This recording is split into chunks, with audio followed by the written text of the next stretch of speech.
What is up, guys? It's Tool Guy Y here, and it is Tuesday, and you know what that means? Tech Tip Tuesday. So this Tech Tip Tuesday is actually going to be something very easy. Most of you should already know this, but the reason why I'm actually putting this out there is maybe guys, maybe this will give you guys a different way to see how to do it.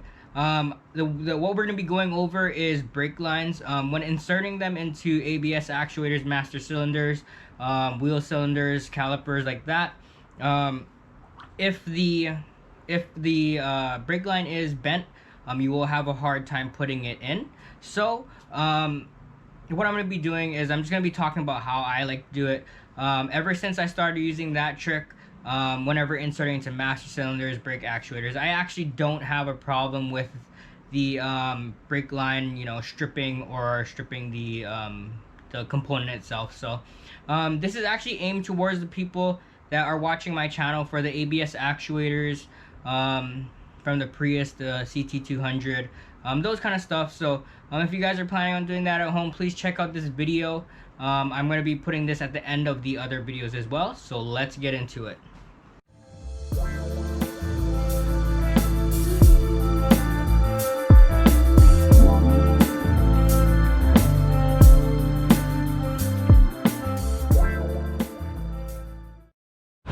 Alright guys, so today's Tech Tip Tuesday, I'm going to be showing you guys how to install brake lines, or at least give you guys a little tip on how to install it, because I know a lot of people probably know how to install it already.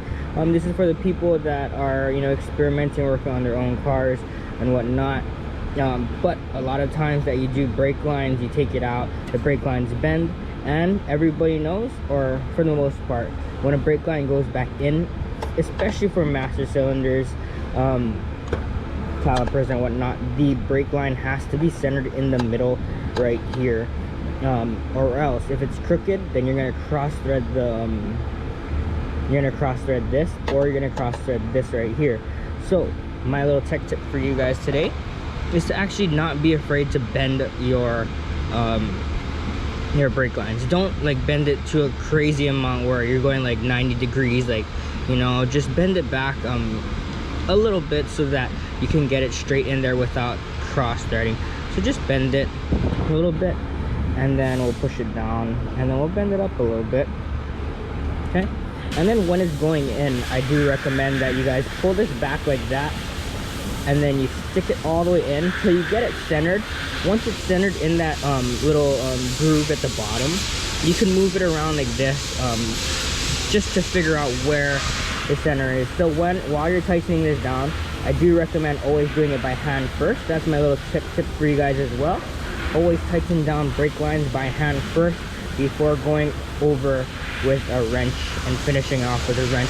It reduces the risk of cross threading, because you're not going to be able to tighten this with your hand to a point where it's going to cross thread unless you have crazy grip strength. But if you guys do it by hand first, you guys can get it in a couple threads, and then you guys can finish it off by the wrench.